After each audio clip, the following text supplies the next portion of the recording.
Good morning student, मैं अभिनंदन Vishwakarma, HOD fitter department, Deoria निजी ITI। आज हम लोग पढ़ेंगे फास्टनर।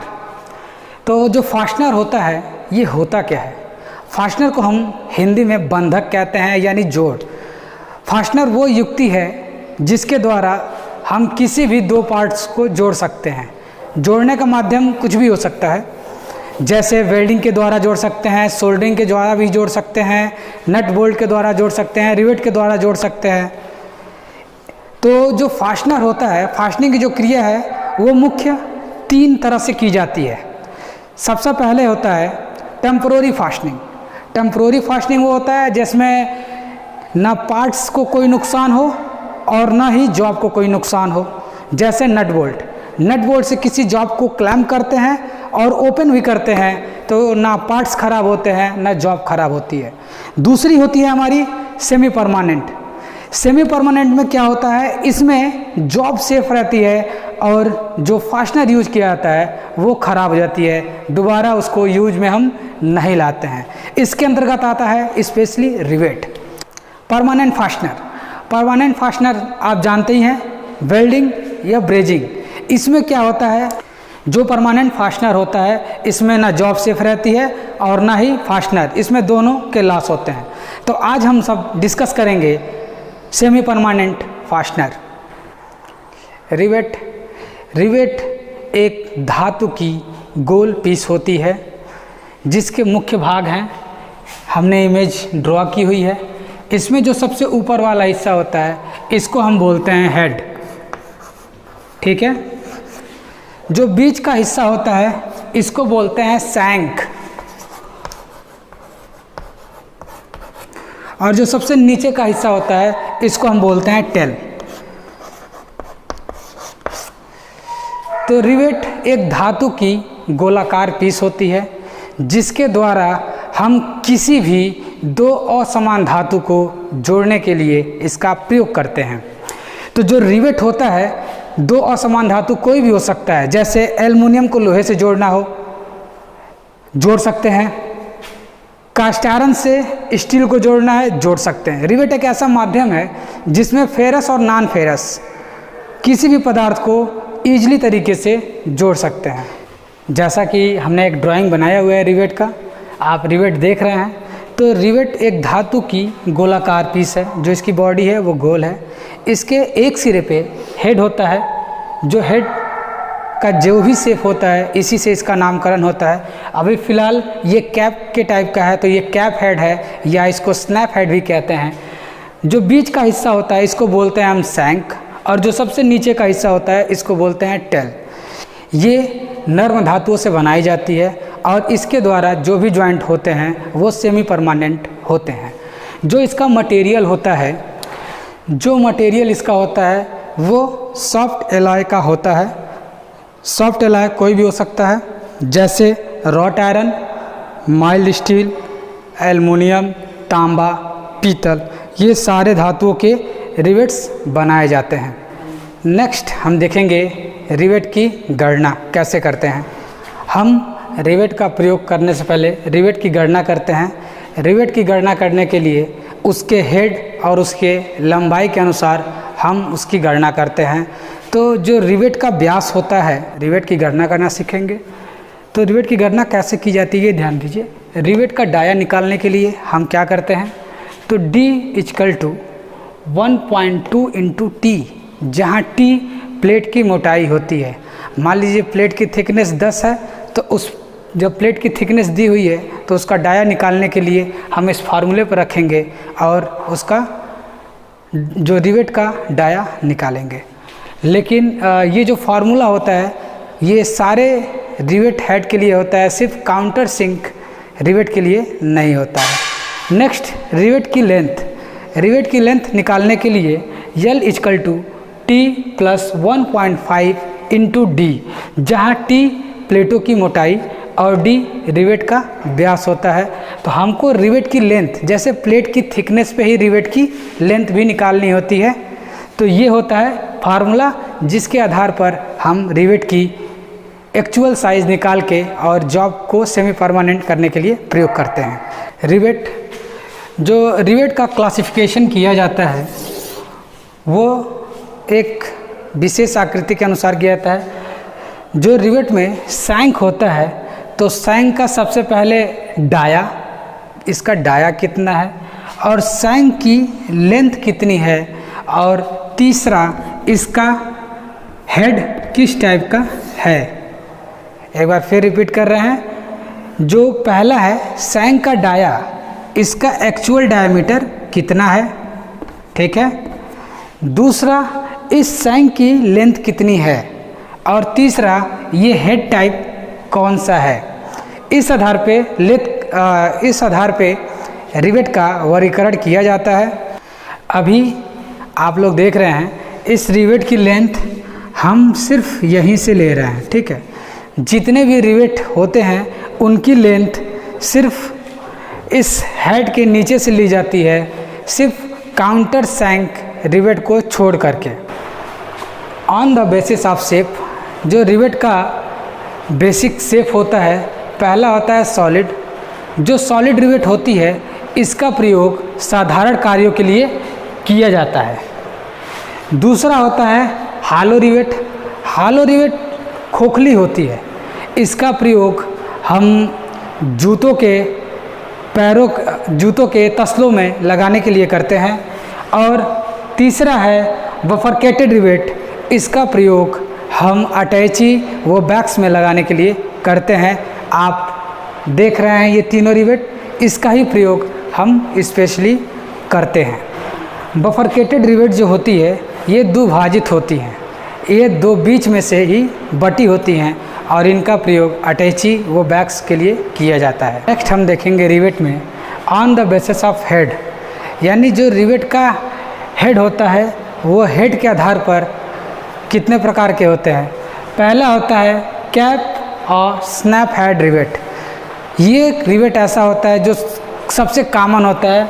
इसका जो हेड होता है वो हाफ राउंड होता है और इसका प्रयोग फैब्रिकेशन के कार्यों में तथा पुल में रिवेट करने के लिए किया जाता है। दूसरा होता है कोनिकल हेड रिवेट। इस रिवेट का शेप कोन की तरह होता है। इसका प्रयोग हल्के कार्यों के लिए डिजाइनिंग करने के लिए किया जाता है। इसको हैंड हैमर के द्वारा रिवेटिंग करते हैं। इसका जो डाया होता है ये 2D होता है, ये डाया हमारा 2D होता है और जो इसकी लेंथ होती है वो होती है 0.75D, ठीक है। नेक्स्ट होता है countersink head rivet. Countersink head rivet में आप देख सकते हैं इसकी इमेज। इसका प्रयोग स्पेशली वहाँ किया जाता है जहाँ पे रिवेट को हम किसी फर्श के नीचे रखना है। जैसे यहाँ ड्राइंग देख लीजिए, जैसे एक ये जॉब है, हमारा दूसरा जॉब भी है यहीं पे। हमको रिवेटिंग ऐसी करनी है कि इस फर्श के ऊपर ना दिखे। तो कोनिकल हेड में क्या होता है, पहले से ही हम इसको इस तरह डिजाइनिंग किए रहते हुए हैं, इसमें रिवेट का हेड बैठा देते हैं, ठीक है। यहाँ पे हमारा रिवेट बैठ जाएगा ऊपर से,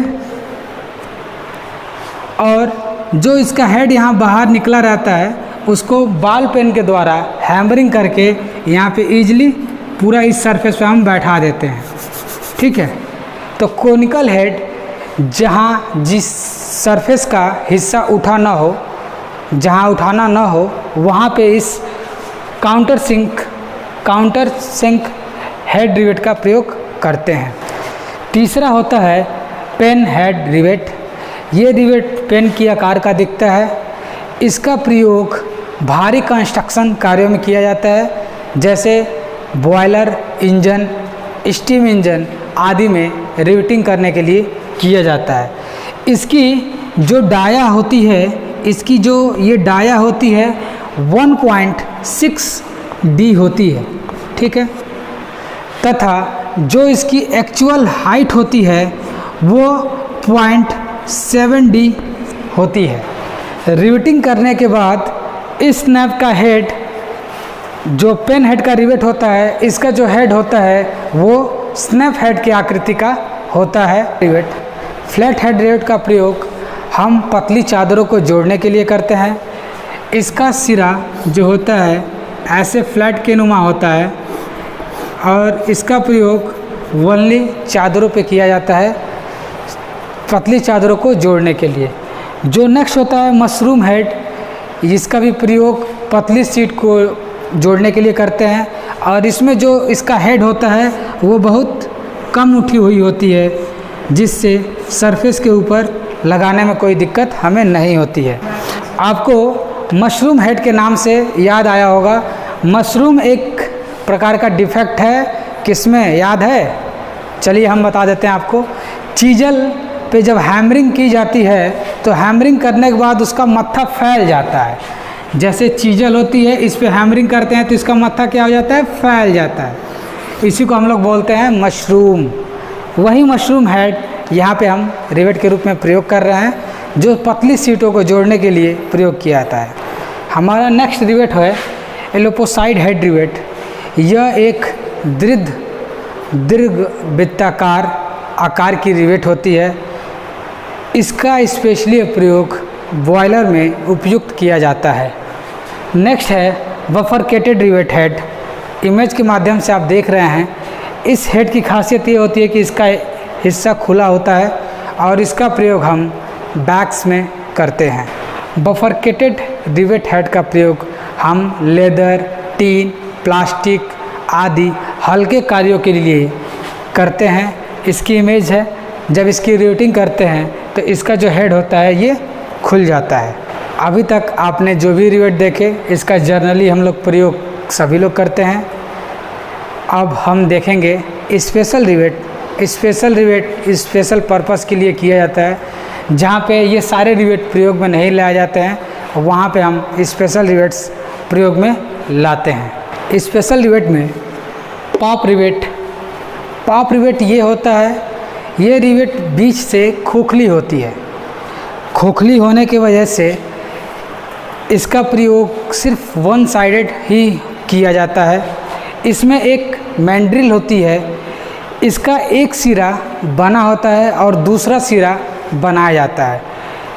दूसरा सिरा बनाने के लिए मैंड्रिल का प्रयोग करते हैं, जो इससे जुड़ी रहती है जिसका प्रयोग हम रिवेट का हेड बनाने के लिए प्रयोग करते हैं। इसमें एक ट्रिगर गन की सहायता से इसके मैंड्रिल को हम पकड़ लेते हैं और पकड़ने के बाद जैसे जैसे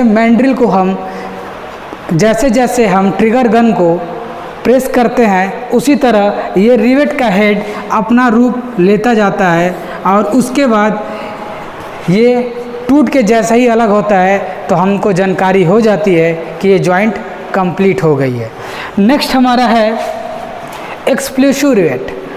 ये जो रिवेट होती है ये बहुत ही आधुनिक है, नया भी है। इसका प्रयोग क्या होता है? ये भी बीच में खोखली होती है। इसका भी प्रयोग एक तरफ ही किया जाता है, कारण जहाँ दूसरी तरफ कोई चीज़ ना जाए। तो हम क्या करते हैं, ये भी एक खोखली रिवेट है।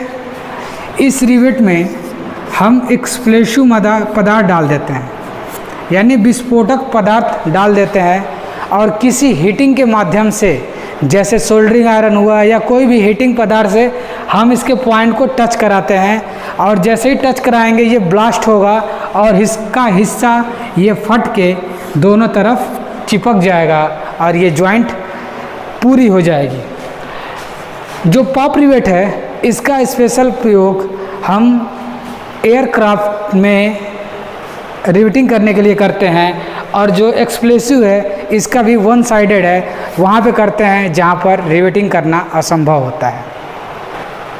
हमारा नेक्स्ट है हैंग रिवेट बुश। इसका प्रयोग पतली धातुओं पे चूड़ी बनाने के लिए किया जाता है, जिसमें हम सेट स्क्रू का प्रयोग करते हैं पतली चादर को जोड़ने के लिए। आप देख सकते हैं। हम नेक्स्ट देखेंगे spacing and pitch of rivet. हम कभी भी रिवेट का प्रयोग करने से पहले उसके बीच में कितनी पिच रखनी है और कितनी स्पेस रखनी है, इसका ध्यान रखना चाहिए। स्पेसिंग ऑफ रिवेट, जो रिवेट का स्पेस देना चाहिए वो इसलिए दिया जाता है जिससे रिवेट फटे नहीं। इसके लिए हम रिवेट जो प्लेट यूज किया जाता है उस प्लेट के आधार पे रिवेट का व्यास और रिवेट के व्यास के आधार से उस प्लेट की डिस्टेंस 2D रखी जाती है, यानी 2 गुनी रखी जाती है जिससे प्लेट न फटे। तथा जो एक रिवेट से दूसरे रिवेट के बीच के डिस्टेंस होनी चाहिए वो 3D होनी चाहिए, यानी इस व्यास के 3 गुनी होनी चाहिए। इसका मुख्य प्रयोग हम जो प्लेट है वो फटे नहीं इसके लिए करते हैं। एक चीज़ और, जो रिवेट होता है ये इस व्यास के 10 गुने से अधिक नहीं होना चाहिए। यदि इससे अधिक होती है तो प्लेट सिकुड़ने के चांसेस अधिक होते हैं। रिवेट की पिच जो होती है, पिच ऑफ रिवेट, जो रिवेट का पिच होता है वो उसके सेंटर से 3 गुना होना चाहिए। यदि किसी अवस्था में ये 3 गुना से कम होता है तो सेंटर लाइन में ये प्लेट फट जाएगी। यदि 3 गुना से अधिक होती है तो सिकुड़ने के चांसेस होते हैं या रिवेट बेंड हो जाएगा, जिसका प्रयोग हम इजीली नहीं कर सकते हैं। इसलिए मानक के अनुसार हमको कभी भी रिवेट के बीच जो डिस्टेंस होनी चाहिए उसके व्यास के 3 गुना होना चाहिए। नेक्स्ट हम देखेंगे रिवेटिंग जॉइंट। रिवेटिंग जॉइंट मतलब रिवेट के द्वारा जो जोड़ बनाए जाते हैं उसको हम बोलते हैं रिवेटिंग जॉइंट्स। रिवेटिंग जॉइंट्स मुख्यतः 2 तरह की होती है। पहला लैप और दूसरा बट जॉइंट होता है। पहला है लैप रिवेट जॉइंट और दूसरा बट रिवेट जॉइंट। ठीक, लैप जॉइंट में होता क्या है, 2 प्लेट एक दूसरे के ऊपर ओवरलैप करती हैं, ए और बी।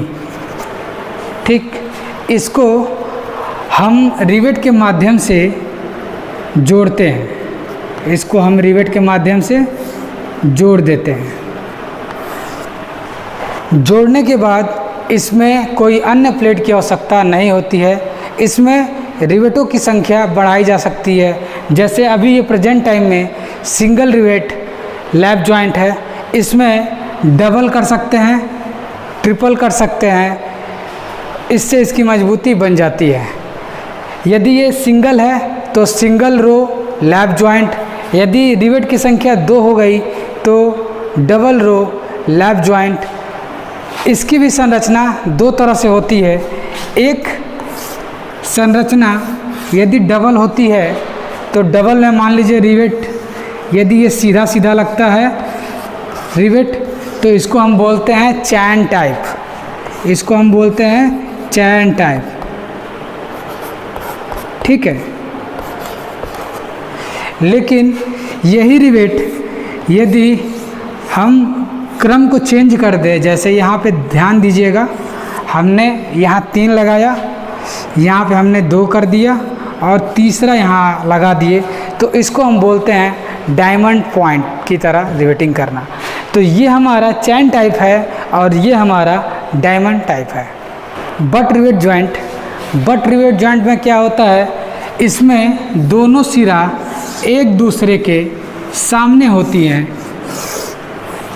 ठीक है, और इसके ऊपर एक स्ट्रेप, जो ये अलग से पत्ती लगाई जाती है, इसको स्ट्रेप बोलते हैं।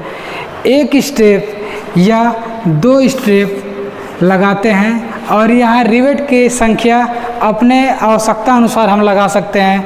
यदि संभव हो तो 1 रिवेट लगाइए, यदि संभव हो तो इसी में पीछे बढ़ाएंगे 2। तो अभी फ़िलहाल हम दोनों तरफ 1-1 लगाए तो ये सिंगल रिवेट है, लेकिन संख्या जैसे ही इस रिवेट की बढ़ जाएगी 2 तो वो डबल रिवेट हो जाएगी। तो बट जॉइंट की भी मजबूती इस स्ट्रिप की वजह से ही आती है, इसलिए इस रिवेट का प्रयोग हम करते हैं। Next, selection of rivet diameter.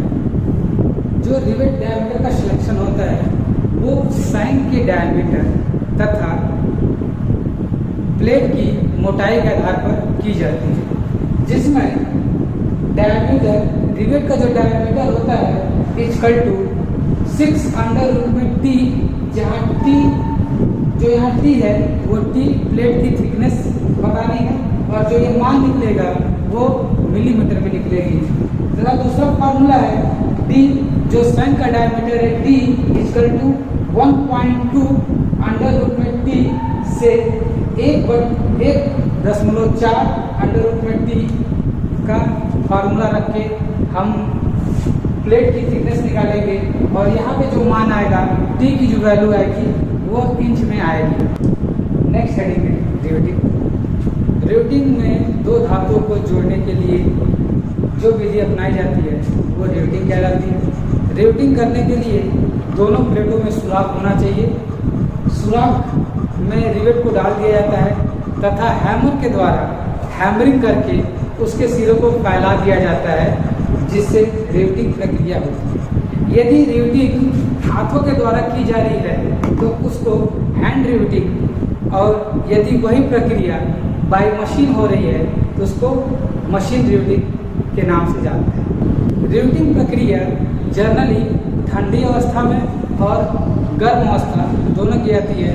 कभी कभी रिवेट को ठंडी अवस्था में कर देते हैं, जैसे एल्युमिनियम पे आप सही प्रशिक्षु ने रिवेटिंग की हुई है तो आपको मालूम है कि किसी हीटिंग की आवश्यकता नहीं होती है। लेकिन कई ऐसे मटेरियल होते हैं जिनको हमको हीट करना पड़ता है और हीट करके रिवेटिंग करनी पड़ती है। जैसे आप मालगाड़ी देखे हो ना, ट्रेन वाली मालगाड़ी, उसमें जो रिवेटिंग की जाती है उस रिवेट को हीट करने के बाद उसका हेड बनाया जाता है। तो बनाने के लिए जिस विधि का हम प्रयोग करते हैं उसे बोलते हैं रिवेटिंग टूल्स। अब हम नेक्स्ट देखेंगे रिवेटिंग टूल्स। रिवेटिंग टूल में पहला होता है रिवेट सेट। रिवेट सेट जो होता है यह एक खोखला शेप का होता है। ये हमने ड्राइंग लेआउट की है।